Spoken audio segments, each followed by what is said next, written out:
વલસાડથી એક મહત્વના સમાચાર। નેશનલ હાઈવે પર બેસીને વિરોધ પ્રદર્શન કરવામાં આવ્યું। હાઈવે પર પડેલા ખાડાના વિરોધમાં હાઈવે પર બેસીને વિરોધ કરાયો। વાપી નજીક બગવાડા ટોલ નાકા પર ટેક્સી એસોસિએશન દ્વારા વિરોધ કરાયો છે। રોડ નહીં તો ટેક્સ નહીંના નારા સાથે ઉગ્ર વિરોધ પ્રદર્શન કરવામાં આવ્યું। વિરોધ પ્રદર્શનને કારણે થોડા સમય સુધી વાહન વ્યવહારને પણ અસર પડી છે।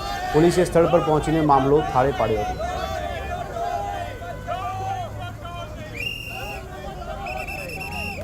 आज अंगे વધુ વિગત આપી રહ્યા છે અમારા સંવાદદાતા રીતેશ પટેલ।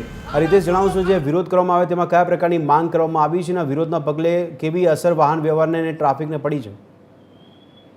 જી ભદ્રેશ, બિલકુલ વલસાડ જિલ્લામાંથી પસાર થતા હાઈવે 48 પરના બગવાડા ટોલ નાકા નજીકની આ ઘટના છે, જ્યાં ખરાબ રસ્તાને કારણે ટેક્સી એસોસિએશન દ્વારા વિરોધ નોંધવામાં આવ્યો હતો। મહત્વનું છે કે વલસાડ જિલ્લામાં વરસાદની શરૂઆત થતા જિલ્લામાંથી પસાર થતા નેશનલ હાઈવે 48 ની હાલત ખૂબ જ ખરાબ થઈ છે। પરિણામે વાહન ચાલકો પારવાર મુશ્કેલીનો સામનો કરી રહ્યા છે અને સાથે જ અકસ્માતની સાથે જે વાહનોને પણ મોટું નુકસાન થઈ રહ્યું છે। તેવા સમયે જિલ્લામાંથી પસાર થતા જે વાહન ચાલકો છે ત્રાહિમામ પુકારી ઉઠ્યા છે।